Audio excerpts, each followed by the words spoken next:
देखिए ना, कभी आपने सुना है कि हिजड़ों ने जाके थाने में 1 महीने में 3 थानों में हिजड़ों ने मारा है? मेरे शहर में जो हिजड़ों को 5 या 10 रुपए देता था, आप कई लोग 100 का नोट देते हैं, समझते हैं कि आप हमारी आवाज़ हैं। मेरा आज़ारबंद छोटा था, मैंने कोशिश भी की, वो पंखे के साथ लटक नहीं सका, और उन्होंने मुझे कहा कि जहाँ मुझे लेके गए थे, मैं 2.25 घंटे लगे जहाँ से मुझे उठाया था इन्होंने, टेक्सला से उठाया, और वहाँ से 2.25 घंटे लगे। मेरी आंखें बंद थी सब कुछ, और जब मेरी आंखें खुली तो एक गार सी थी, उसके अंदर वो दरवाज़ा था। 40 दिन का काफ़ी भारी पड़ा, 40 केजी मैंने लॉस कर दिया। जिस तरह बंदा इम्तिहान देने जाता है तो थोड़ी देर के बाद, कुछ दिनों के बाद जाके उसका रिजल्ट आता है, तो ये इंटरव्यू के कितनी देर के बाद रिजल्ट आ गया था? आया ही नहीं जी, रिजल्ट ही फेल ही हो गया उसमें। दूरियां हो गई उसके बाद आपकी खान साहब से, तहरीक इंसाफ से, उन्होंने आपके हल्के में भी अपना कैंडिडेट खड़ा कर दिया। बुरा लगा आपको उस वक्त? जेल बड़ी आसान जगह है, दाल भी तड़के वाली मिलती है। एक उम्र होती है जिसमें इंसान मुंह काला करा लेता है। खान ने कहा तुमने मकान क्यों खाली किया है? मैंने कहा जी मेरी एमक्यूएम के साथ जाती दोस्ती है। उन्होंने मुझे कहा कि भी फैसला हो गया कि आप जा रहे हैं। मैं फिर उसके अंदर जो आपसे दरख्वास्त की जा रही थी, जो आप मना कर रहे थे, अच्छी बातें नहीं थी, अच्छी बातें नहीं थी। फैमिली उन्होंने फैसला कर लिया था कि खान को हटाना है, ये बात तय थी, तो फिर मैं क्या करता जी। मैं आपने बहुत तनकीद की है शरीफ खानदान पे, नवाज शरीफ के ऊपर, शहबाज शरीफ के ऊपर। आज तो आप मानेंगे कि उन्होंने पत्ते अपने ठीक खेले हैं। आज एक भाई वजीर आजम बन गया, वो बेटी जो है वजीर आला बन गई हैं, मियाँ साहब वापस आ गए हैं। आज आप तारीफ करेंगे उनकी? नहीं करूँगा, कभी नहीं करूँगा। नवाज शरीफ ज़रा कम चोर है, और शहबाज शरीफ 90 के जाविये से जाता है, गिरता है। तो खिंचवाने का बड़ा शौक है, उसे नहीं पता था कि इसकी इतनी कीमत देगी। कुल्फी वाला भी पकड़ा गया और खीरे वाला भी पकड़ा गया। कारीगरी थी आपकी, आप मानेंगे, कारीगरी थी आपकी। अस्सलाम वालेकुम नाजरीन, शेख रशीद सियासत के बादशाह हैं। अपनी ज़िंदगी के ख़ास हिस्सा उन्होंने सियासत में सर्व कर दिया। दौरान कैद उन्हें कई दफ़ा खुदकुशी का ख्याल आया, लेकिन इसके बावजूद उन्होंने इमरान खान के खिलाफ बयान ना देकर अपनी दोस्ती का हक अदा कर दिया। नाजरीन, वीडियो पर जाने से पहले आपसे रिक्वेस्ट है कि मेरे चैनल को लाइक एंड सब्सक्राइब कर लीजिए। चलिए वीडियो देखते हैं। सबसे पहले तो ये बताइए, आप मतलब अपनी मर्जी से ही ये इंटरव्यू दे रहे हैं ना, और अकेले ही बैठे हैं, कोई लोग तो नहीं है? उस दिन भी मैंने किसी के कहने पे दिया था, लेकिन इंटरव्यू अपनी मर्जी से दिया था। इसी वजह से आज तक वो लोग खफा हैं। अच्छा, कि जो उन्होंने लिख कर दिया था वो मैंने इंटरव्यू नहीं किया, और अपना इंटरव्यू किया, और जिस पर मैं नादम नहीं हूं उम्र के इस हिस्से में, मैंने किसी के खिलाफ बात नहीं की, अगर किसी की हमायत नहीं की तो शेख साहब, बड़ा आपने मुश्किल वक्त गुजारा है तब से लेकर अब तक। अभी सबसे पहले तो जाहिर बात है लोग जानना चाहेंगे इस वक्त आपकी सेहत कैसी है, जिंदगी कैसी गुजरी है, और उसके बारे में बताइए। सेहत ये चिल्ला 40 दिन का काफ़ी भारी पड़ा, 40 केजी मैंने लॉस कर दिया। पहले भी 2 दफ़ा कोरोना हो चुका था, और लेंसेज का मसला वहाँ पैदा हुआ, तो फिर उन्होंने कहा कि ये बंदा कहीं मत्था ही ना लग जाए। तो उन्होंने कहा जी ये अगर ये पढ़ना ही होता तो मैं 4 मिनट में भी वापस आ सकता था, लेकिन मैंने नहीं पढ़ा। मैंने वही बातें वहाँ पे मुझे रखा, पता नहीं तारीखें क्या थी इस वक्त, तो मुझे उस वक्त भी याद नहीं थी और इस वक्त भी याद नहीं। तो शेख साहब, ये आप फरमा रहे थे कुछ लिखा हुआ पढ़ना था, मतलब क्या लिखा हुआ था उसके अंदर जो आपसे दरख्वास्त की जा रही थी? अच्छी बातें नहीं थी, अच्छी बातें नहीं थी। फैमिली के बारे में, उस खान के बारे में, 190 के बारे में। अच्छा, मेरा एक उम्र होती है जिसमें इंसान मुंह काला करा लेता है, उसके बाद इंसान मौत को तरजीह देता है। ऐसी बात नहीं कहता कि कल वो अवाम में मुंह दिखाने के काबिल ना हो। मैं अवाम में जाता हूँ और मुझे उसी तरह मोहब्बत मिलती है, क्योंकि मैंने वही कहा जो मैं कहना चाहता था। इसलिए मेरी दोस्तों से सुलह नहीं हो सकी, और उन्होंने उसके बाद भी कुछ दिन मुझे रखा वहीं पे, क्योंकि वो जो मैंने इंटरव्यू दिया वो पास नहीं हुआ, उसमें मैं फेल हो गया उनकी नज़रों में। लेकिन अल्लाह और अल्लाह के हुजूर की नज़रों में मैं पास था, मैंने कोई गलत बात नहीं की।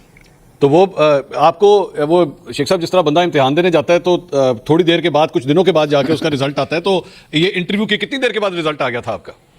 आया ही नहीं जी, रिजल्ट ही फेल ही हो गया उसमें। तो अच्छा, उन्होंने तो फेल ही कर दिया। 3 दिन तक उनका ख्याल था कि मैं फिर दूंगा, मैंने कहा मैं नहीं दूंगा, और मेरी सेहत काफ़ी ख़राब हो गई थी, और डॉक्टर्स ने भी यही कहा कि ये ना हो कि बंदा ही मत्थे लग जाए।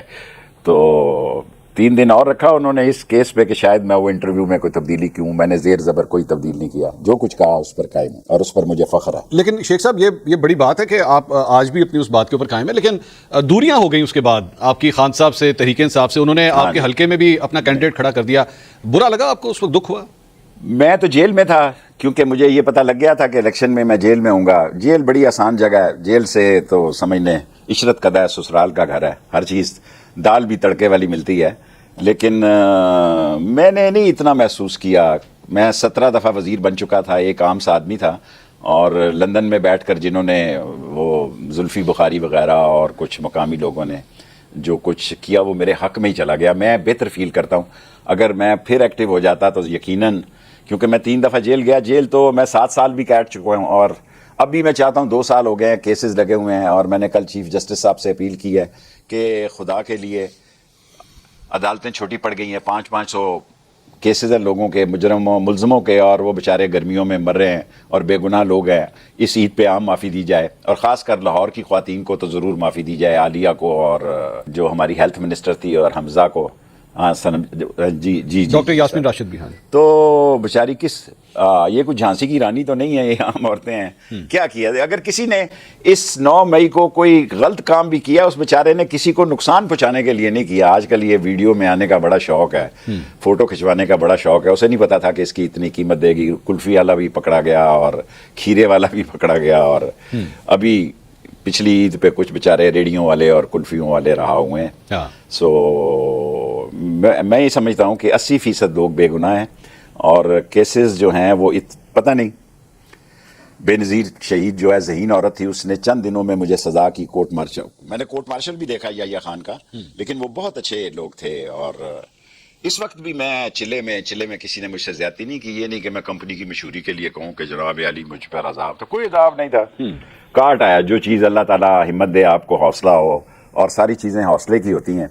अब इस चिले पर फ़ख्र नहीं है, दुख ज़रूर है, क्योंकि इन लोगों के साथ मेरी बड़ी दोस्ती थी, लेकिन उन्होंने फिर भी मेरा ख्याल रखा, मुझे वो अजियत नहीं दी जो कि कुछ और लोगों को शायद मिली हो। शेख साहब, आपका ये बात आपने वैसे सही की है, बड़ा पुराना रिश्ता रहा है मुक्तदर हलकों के साथ।